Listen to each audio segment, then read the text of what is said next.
that nightmare that your reflection actually acts independently and it's kind of just mocking your moves to keep up appearances and not raise suspicions because it's trying to kill you? No? You had a normal childhood? Well, good for you! But this is a movie called Look Away. Are you doing it? Are you looking away? So the movie shows us we meet a family. The girl is kind of a social outcast. Her parents don't really help her in any way. They're very disconnected, and they show us very, very quickly that she has no friends at school and she's very disconnected from everybody, despite the fact that she grows up in the most rich New York neighborhood I've ever seen. They show us that, she's about to turn 18 and everyone else in her life is basically surpassing her, meaning that they're signing up for college, they have boyfriends, they're all sexy, they're all adult, and here she is, doing nothing with her life. Girl, can't I relate? Her parents kind of just have an awkward conversation with her, and then later that night, when she's alone in her bathroom and everything's all steamed up in there, she sees her reflection move independently. Though clearly she acts scared, this is a minor reaction, in my opinion, to seeing your reflection move independently.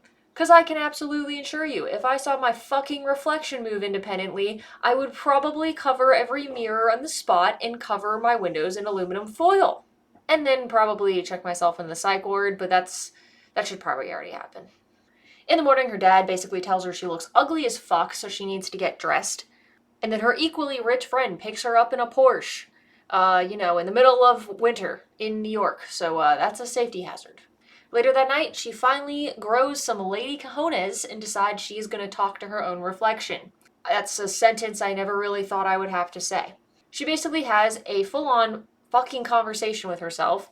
Doesn't really question if she's going insane, just kind of, accepts the fact that her reflection is speaking to her. This is immediately when I kind of had the thought process of like, does she actually have mental health issues? What are we dealing with here? Is this a demon? I don't know, man. Her reflection then tells her she has a different name from her, and her name is Aram. That, sounds like a demon name if I ever heard one. But her reflection, Aram, basically tells her that she's been looking out for her forever because technically she is her. She knows everything that she does and she knows what she's been going through. And this basically gives our main lead the confidence in her day to feel a little better, knowing that at least she has one friend.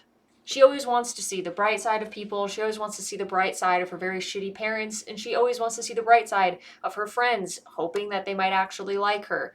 Spoilers? They don't. They're all shitty people. Which this movie highlights very well, the fact that it's just so easy to be such a terrible person, and this movie definitely shows those true colors very much so, which I do appreciate. Her dad, we find out how he's so fucking rich, he's a plastic surgeon in New York City.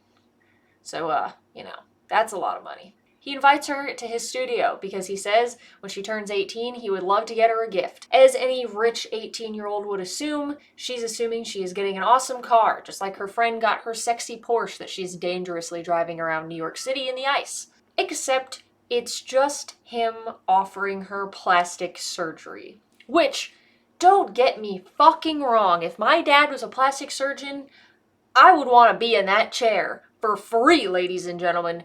Don't get that twisted. But that is still kind of a really low fucking blow when your own parent, clear as day, is highlighting your imperfections in front of you and basically just offering to fix it because it's what they do for a living. I understand he was probably coming from a kind place in the objective grand scheme of things, but that is kind of a shitty thing to do to your insecure 17-year-old daughter. And especially as somebody who has had cosmetic work done, there is something quite disheartening about kind of the doctor walking in and looking at your face and immediately pointing at things on your face going, well, I imagine we're fixing this, aren't we? And it's just like, great. That was a confidence booster I needed. In the middle of all this, her only friend has basically offered to teach her how to skate. And basically the friend takes her out on the ice, telling her she's going to show her how to skate, but in reality she just lets her fall, leaves her in the middle of the lake, and tells her to keep away from her boyfriend. Even though our main lead has never shown any interest in this girl's boyfriend. But, teenage girls are mean, man. The entity is what I'm calling it, which is Aram, I guess. Aram basically wins her over by saying that she knew all of this was going to happen and she knew all those people were bad people, and our main lead really should have believed her. This is when she offers her the opportunity to switch places with her. So yeah, I think this is a fucking demon. She's quite hesitant to do it and decides against it because she's going to go to the dance with her only friend. The dance is like in the ice rink in their rich person school. Like, is this a New York thing? Or is this just a rich person thing? Like, has anyone ever done that? Let me know. Like, skating on ice in a dress doesn't really sound like a good idea. But obviously, the dance goes terribly as everyone in the high school basically bullies her into oblivion, which I've said it before and I'll say it again. People are terrible and mean, and it's really easy to gang up as terrible people, especially when you're young, and I do like that this movie highlights that heavily. But obviously, she comes home immediately distraught, and since Aram had already offered to switch places with her, our main lead is more than willing to switch places with her now, since Aram says that she will be able to fix everything for her. Which, also sounds really disturbing. And the demon, I'm gonna call it a demon now, the demon starts wreaking havoc, but kind of in like a good way, because like she immediately has like a bunch more confidence and she's ready to like walk in on the school and she's ready to tell those bullies to go fuck off. And that was kind of just the confidence booster she needed in that situation. She then goes to her dad's office, you know, the dad that kind of just offered her plastic surgery for no reason. And she looks through his calendar to find his mistress on the calendar to then set up a meeting where her mom and the mistress are gonna run into each other.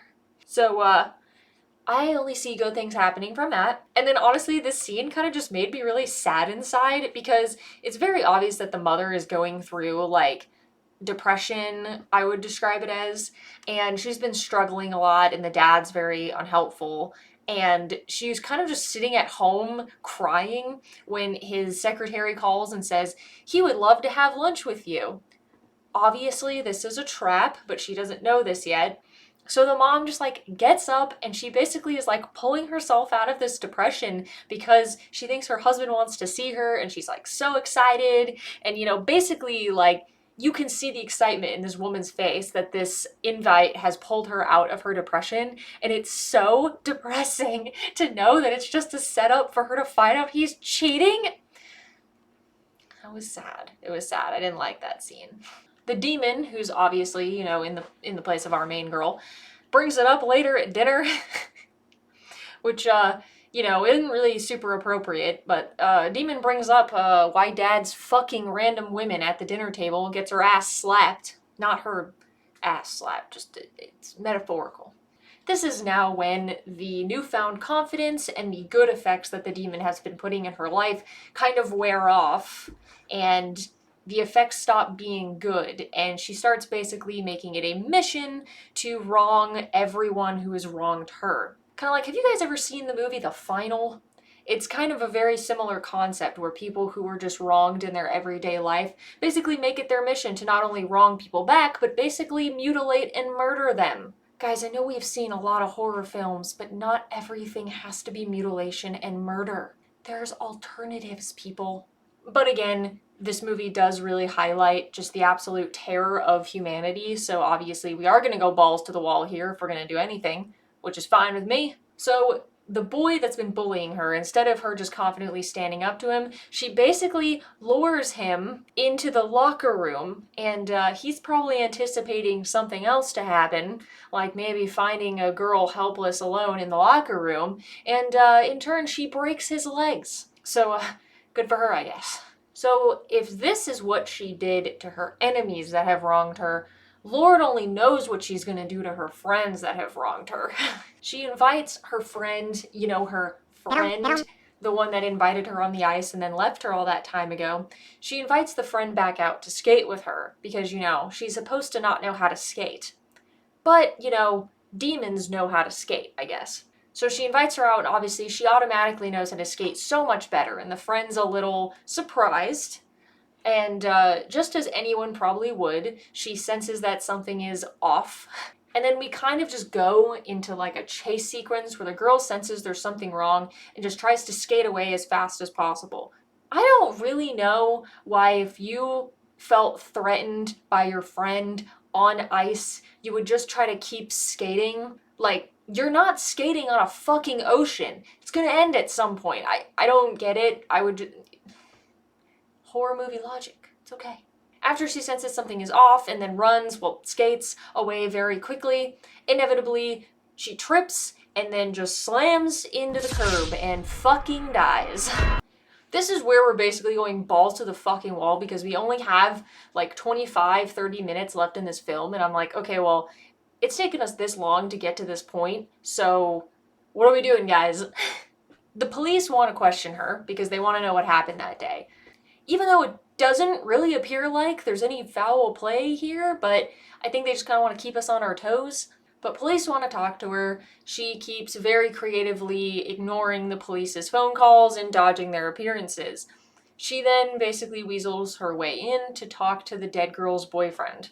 You know, the one that the girl kept telling her to stay away from, even though she didn't really seem to be interested in him. Yeah, that one. She then makes it her mission to fuck him, you know, because what more can you do when you want to fuck over your dead friend than fuck her lover, I guess? And I do love that these horny teenagers are just so keen to, like, fuck this girl after their girlfriend they'd been with for years just died, like, 2 days ago. Love moves fast when you're 17 and horny, my friends. So she's finally backed into a corner where she's not going to be able to avoid the police. She's with the boy that she's with, I guess. He says they have to go talk to the police. She refuses and then just decides it'll be easier to kill him. I'm not gonna make that jump, but the plot demanded it.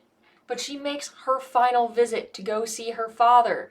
You know, the plastic surgeon that's living in his office because he's been cheating on his wife. She makes a visit to go see him and basically just says all of these, like, really cryptic fucking things.